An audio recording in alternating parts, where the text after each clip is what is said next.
Hello, folks. This is our first ever teachable point of view, which is being hosted online so that you can access it anytime you want. A critical burning subject that is up for discussion today and for a long time to come is workplace bullying.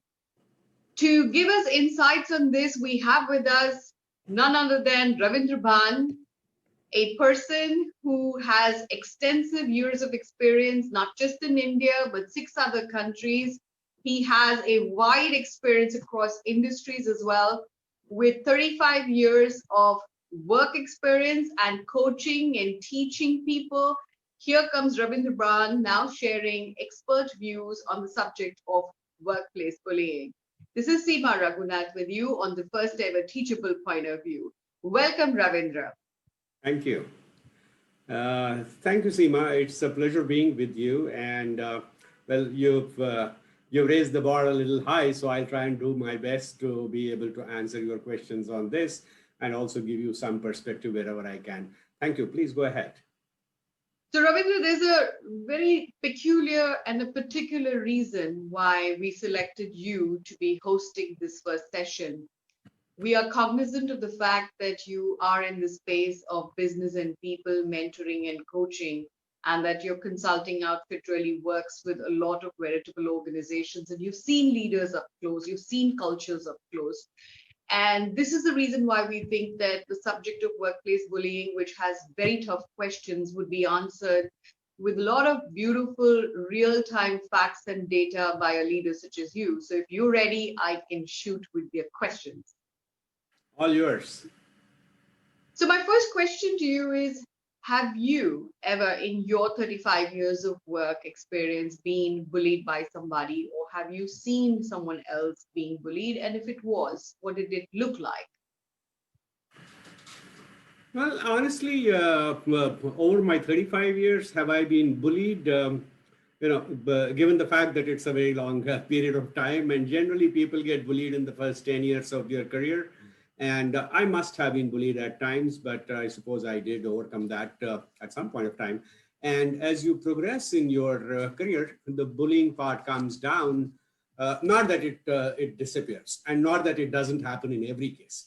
But over a period of time, I did develop those skills by which I would avoid somebody bullying me. But that's one. That's the physical bullying or outright bullying. I think the larger subject is, has there been a situation where somebody took advantage of you? Has there been a situation where somebody misused authority to manipulate things and so on? Yes, there has been. And I have experienced it. But did it impact me? How did I respond to it? I'm not very sure that it affected me negatively. Possibly because the kind of character that I am, I am very assertive in what I say, and it takes some amount of personal confidence to have that assertion. Leave me personally aside. Let me come to the second part of your question, Seema, which is very, very interesting and very, very apt today. That did I watch people being bullied? Yes, I did. And not one, so many. It's very unfortunate that a lot of people assume authority to be something like being over the other. I have had people, I don't call them students, but I have had people who were a victim of that, and I did have to counsel them on how to get over this. And there were situations, and it's not about small organizations, medium organizations, big organizations. This kind of thing happens in every size of organization. And to a large extent, it happens worldwide. But yes, in our Asian context, it happens more than what happens in the West. Well, in the West, possibly they have sufficient number of regulations or checks and balances because of which they get over this.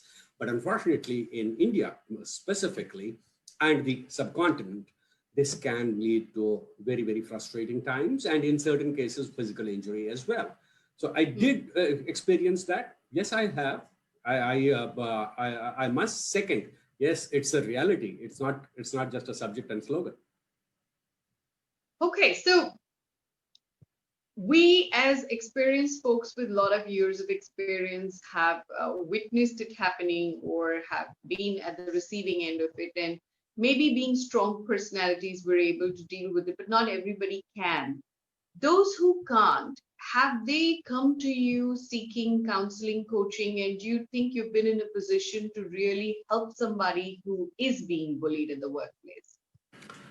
Oh, yeah, the answer is an emphatic yes. In fact, I don't want to take names, but I have had people who have come to me in that state of desperation, where they were being constantly bullied. Okay, maybe not physically bullied, but bullied in terms of being unfair to a subordinate and being authoritative as a boss, and in certain cases, telling upon the career growth of the person. And Hmm. in a couple of cases, the person had to leave the job. Yeah, I Yeah. do counsel them. I do tell them how to get over this. What are the possible ways and means?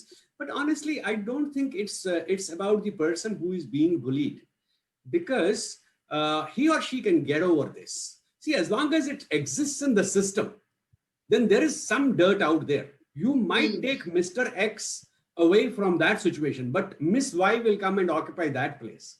And if the person who Correct. is bullying remains constant, then we have an issue. It's not about who we saved out of it. It's about Hmm. that there is this dirt in the system which needs to be cleaned up. Yes, I have coached people. I have helped them come out, but in at least I would say in about 60% cases, I had to advise the person to change her job. Wow. 60%, huh? So let's assume that the person really grows wings and then has found spine and decided to voice out whatever might be their choice eventually through your coaching and counseling. Um, by talking to that individual and discovering the nature, the philosophy, and the psychiatry of that bully, have you seen anything that you consider are the primary drivers of most workplace bullies? Oh yes, contrary to what we may believe, the fundamental problem in our kind of societies is that we have not yet gotten over the colonial rule. We still believe that it is a relationship of a Malik and Noker. Now, whether it's a business owner or it's a business manager boss and his or her employee, we treat the employee and the boss relationship as Malik and Noker. Like I True. am the Malik and I have to exercise authority over you, and Hmm. you have to listen to me whether that makes sense or not. Now that Malik Noker mentality has not got out of our minds, Hmm. and Hmm. that is where this happens, unless of So, course there is politics, which is another aspect, but I would possibly talk about that separately. But the fundamental reason is that most bosses, be them owners or be them business managers, have not got over that slave mentality. They believe that it's employer and slave. that's correct. uh, that's what it is. So is this coming from a need for power? And is this about executing and demonstrating authoritative power? I mean, what is it? Is it a parent ego state? Where is it coming from? Let me deal with this thing power first. Much as we may hate the term, power is a positive thing. Power should be there Hmm. in everybody. You should have power. I should have power. Every good leader should have power. Ultimately, you become a leader only when you have power. Correct. But the point is, how are you exhibiting your power? Hmm. Now, for most people, power means overpowering the other person. That's not it. True. Hmm. Power really means empowering others. It means making others capable of following you. It Hmm. means emulating things by which others will follow you. You see, you look at political leaders in any country. The Hmm. most successful leader is the one who has most followers, not the one who dictates the most. And that's the one that stays for longer. So this habit of ours to exercise power by virtue of kind of demanding respect, Hmm. that's where we go wrong, and that is the need which is driving this. Why are they so shy to address the subject of workplace bullies? You mean why the organizations are shy?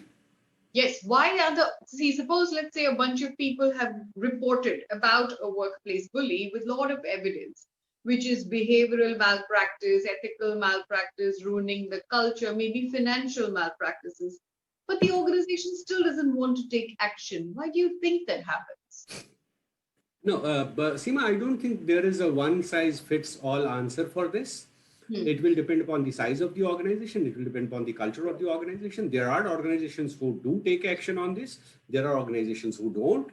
And unfortunately, what happens is that when we discuss at these platforms, we see organization as one, monolithic organization across called India.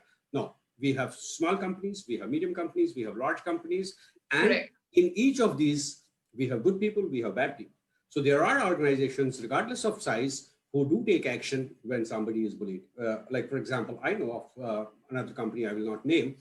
The managing director herself oversees these the issues of sexual harassment.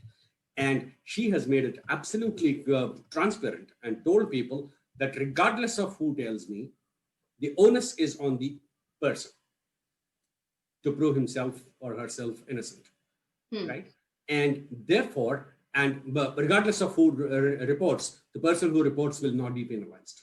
correct. So I would not make a general statement like organizations don't do this, but yes, if we were to take a national average, they don't. Why? Because of a culture being absent. The culture of being? The culture not being of, what we may call equal and fair employer. Okay, got it. Yes. You're right. I mean, that's exactly the reason why we have been pushing for, anti-corruption, not just as a government message, but across organizations, across industries. And I guess it will start with refinement of our understanding of what ethics and behaviors will be at the workplace. Now, with this comes another question that if workplace bullying is ignored or just allowed to be within an organization, what do you think happens to the company and its people in the long run? It is a termite Hmm, which will eat the organization. Because you see, let me assume that it is not an owner-driven, owner-based entity. It hmm, is a manager-based entity.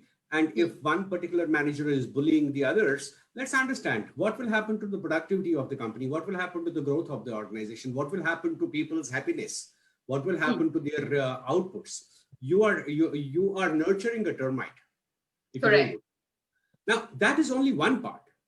Hmm, On the other side, if we do not cure this as a society, then we will be, as a country, we will become a country of absolutely scared, underconfident, underdeveloping, underperforming individuals. And as a country, sure. our productivity will go down. And therefore, what is required is, yes, organization level reforms and also social and national level reforms. Correct. We're with you on that completely, sir, which is exactly why we started the legislation, which is seeking prevention of workplace bullying.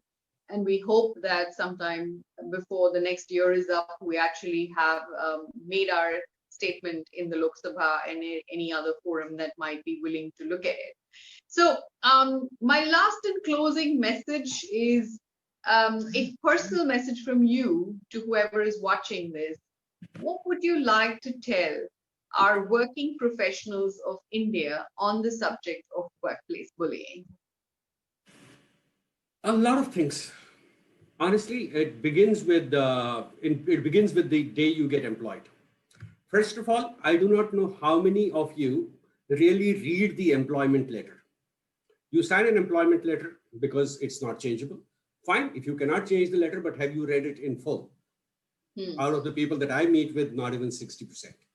Yeah, Now, if you haven't read your employment contract, there must be certain clauses which will hmm. talk of your protection. I'll give a very simple example. There is working hours, Yeah, something for which most people get bullied. There's something called working hours mentioned in your employment letter, and still the boss asks you to work up to 9 o'clock in the evening. Yeah, a couple of times it's okay because you might have an emergency or you might have a situation where you need to go. But if that is becoming a practice, and if you are not okay with it, I'll not stop you if you're okay with working like a whatever. But if you start taking that as a practice, then you have not remembered that clause of your employment contract. So first thing, read your employment contract properly. It is very unfortunate that most of us do not do that. Having said that, and moving further, as you are working, believe in yourself, believe in your integrity, believe in your performance, and never be scared. You have no reason to be scared. I ask you only two things. Give me just two things. Confirm to me that you are working with highest degree of integrity. Correct. Confirm to me that you are working with highest degree of efficiency. Correct. If you're working with the highest degree of efficiency and the highest degree of integrity, no power on earth can bully you. You have to assertively speak. You have to speak up. You have to know your rights, but you have to be humble. You have to be polite. You have to be data-based. You have to be evidence-based. You cannot be blaming. You can't say, "Arey, mera boss aisa hi hai." That I discount that crap. And one last message, Seema, particularly for you. And since you mentioned this, here is my message to any one of your viewers, past, present, or future. If any one of you are facing workplace bullying to the extent that it's affecting your personal life or your career, feel absolutely free to get in touch with Seema. And Seema, you have every right to come to me and I will counsel these people free of fees. Wow. Thank you. Thank you so much. Totally unexpected, Ravindra. That was that's really fantastic. I'm sure whoever is hearing this would feel some bit of respite to know that there is somebody to go to.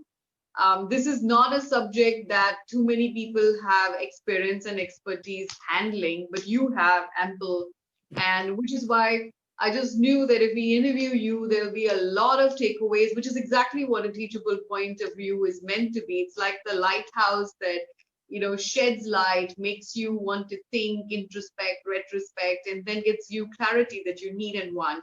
So thank you so much, Ravindra, for giving us the time today and sharing your wisdom, which I think truly justifies the 35 years you've talked about. Thank you so much.